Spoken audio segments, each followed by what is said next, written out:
Imagine it's the height of the Cold War. Paranoia is practically the national pastime. You look up at the sky expecting to see Soviet bombers, but instead, you see something else. Something that defies the laws of physics. Something that moves at impossible speeds, makes zero sound, and outmaneuvers the greatest fighter jets on Earth. Now imagine the most powerful military in the world quietly realizing they have absolutely no idea what it is. They didn't just ignore it, oh no, they panicked. And out of that panic, they birthed a massive, secret, and incredibly chaotic 22-year investigation. They hunted shadows, they fought over classified reports, they silenced their own scientists, and they accidentally created the greatest modern mythology of the 20th century. Welcome to the Curiosity Diary. Grab a drink, get comfortable, because today we are diving deep into the declassified, the denied, and downright bizarre story of Project Blue Book.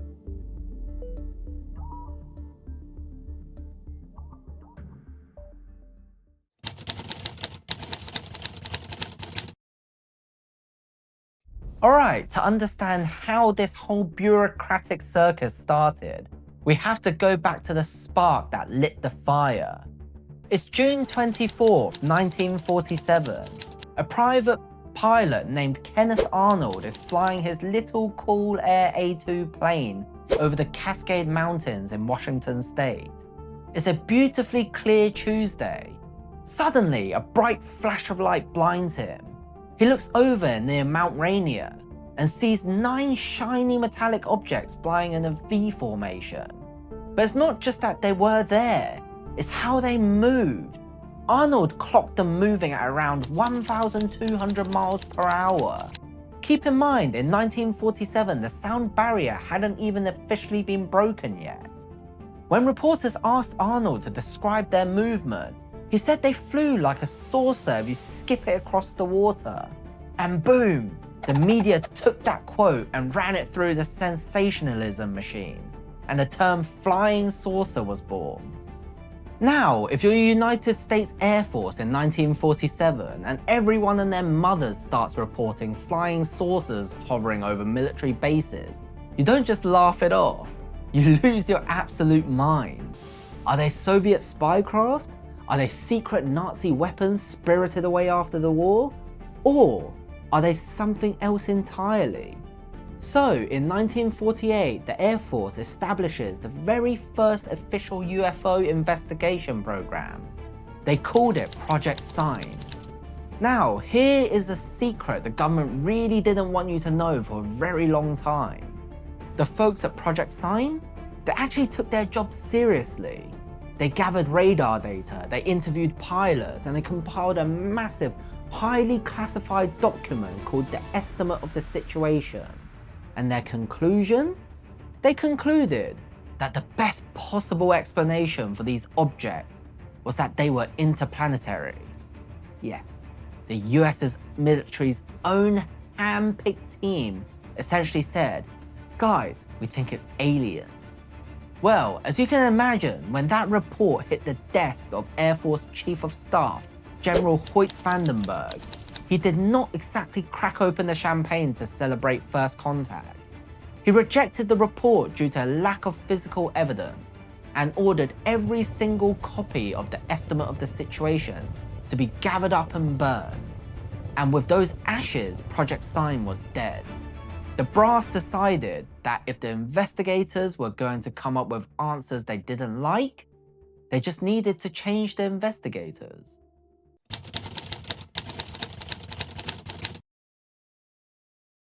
Enter Project Grudge in 1949. And honestly, whoever named it Grudge deserves a medal for honesty, because they investigated UFOs with the exact enthusiasm of a teenager asked to clean the gutters. Grudge wasn't an investigation, it was a PR firm. Their entire mandate was to debunk every single sighting, no matter how ridiculous the explanation. If a seasoned combat pilot tracked a glowing disc on radar, Grudge would politely explain that he had probably just been startled by a weather balloon. or Jupiter, or a particularly aggressive flock of geese. It was sloppy, it was lazy, and the public saw right through it. But the sightings didn't stop, they got worse. They got more frequent, and finally, by 1952, a few higher-ups in the Air Force realized that Project Grudge was a national embarrassment. They needed a rebrand. They needed a legitimate investigation. So in March 1952, Project Blue Book was officially born. And this is where our main character enters the story, Captain Edward J. Ruppelt. Ruppelt was a decorated World War II bombardier, an aeronautical engineer, and above all, he was a pragmatist. He wasn't a tinfoil hat-wearing true believer, but he wasn't a government yes man either. He was a guy who just wanted the data. In fact, Ruppelt was the guy who officially coined the term unidentified flying object, or UFO, specifically because he thought the phrase flying saucer made people sound like they had one too many at the local pub. He wanted to professionalize the field, and to do that, he needed a scientist. Enter Dr. J. Allen Hynek. I love Hynek's story. He was an astrophysicist, and when he was first hired by the Air Force back in the Project Sign days, he was the ultimate skeptic. He took the job purely to debunk sightings. He thought the whole thing was a psychological fad, a mix of post-war jitters and optical illusions. But as Hynek worked alongside Ruppelt in the early days of Blue Book, reading file after file, speaking to terrified commercial pilots and baffled radar operators, a crack started to form in his academic armor. The data was simply too good. Hynek slowly transformed from the Air Force's trusty debunker into a genuine open-minded investigator.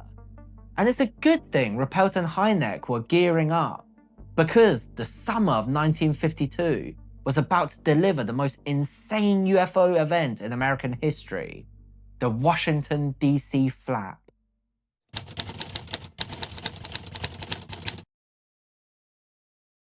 Picture this. It's midnight, July 19th, 1952.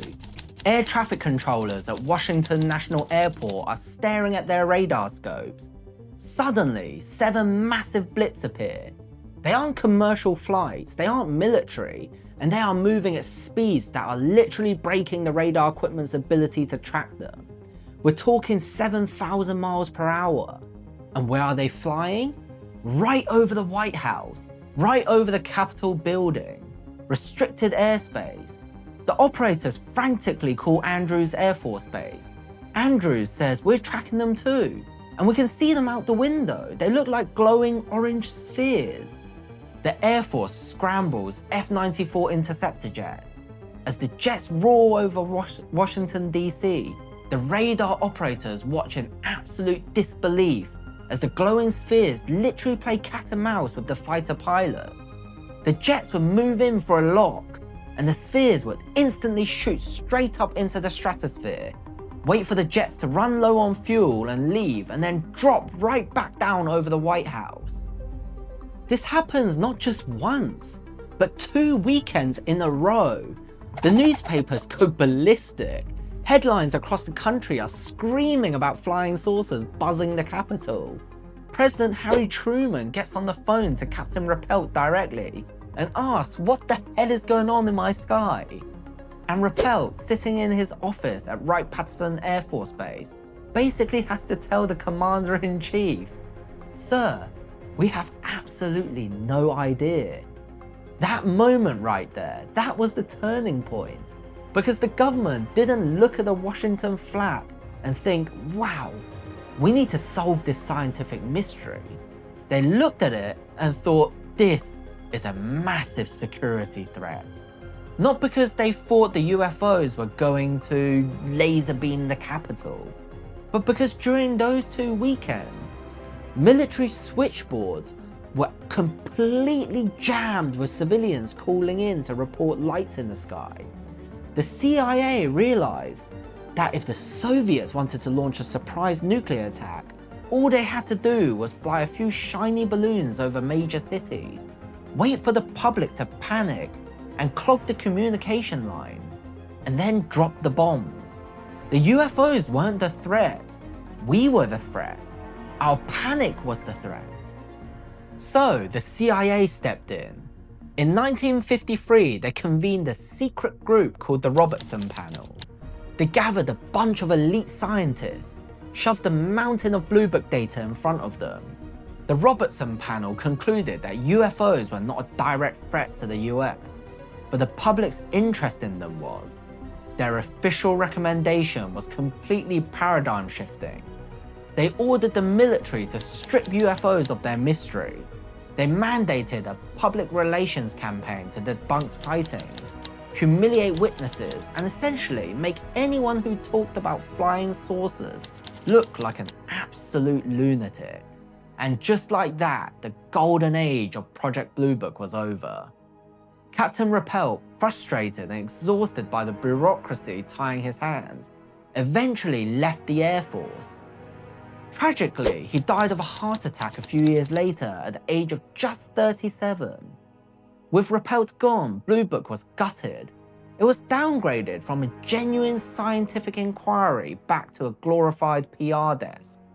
For the next decade, Project Blue Book's job was basically just to stamp solved on files, even if the solutions were laughably absurd.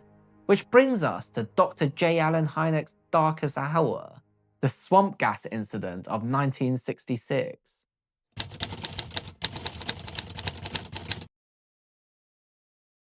March 1966, Dexter, Michigan.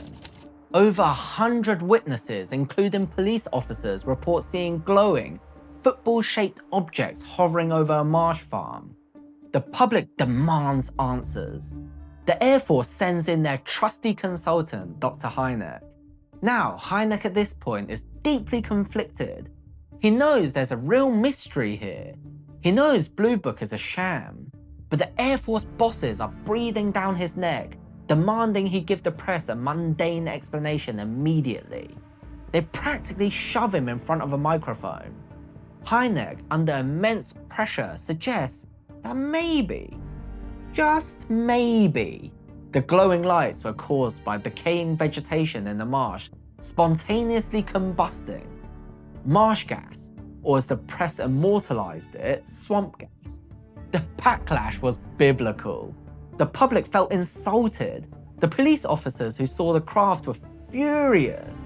Even Gerald Ford, who was a Michigan congressman at the time, was so annoyed by the swamp gas excuse that he demanded a congressional hearing on UFOs.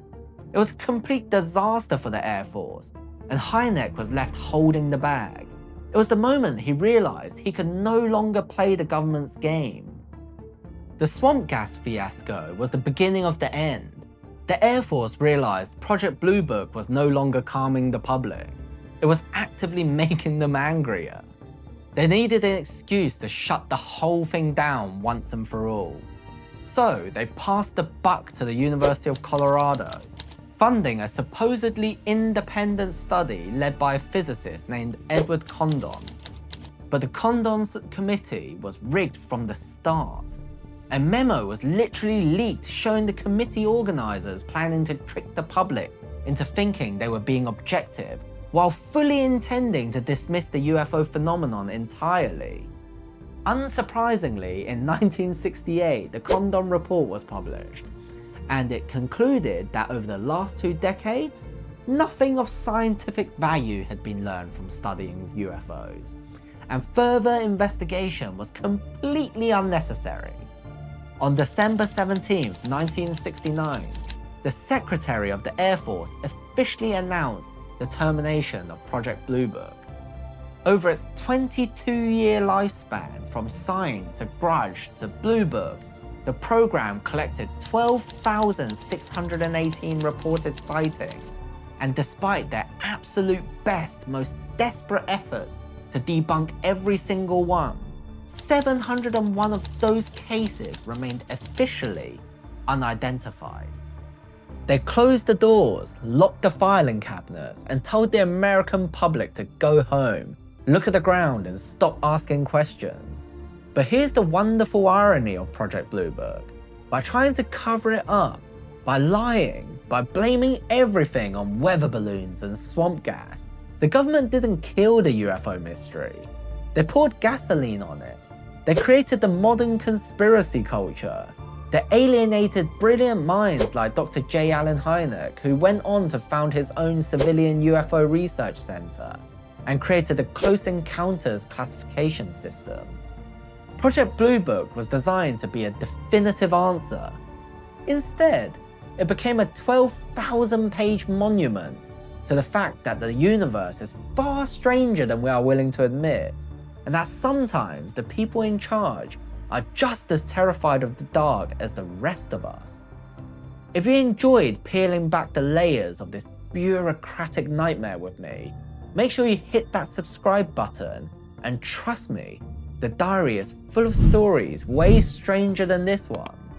Until next time, keep your eyes on the skies and stay curious.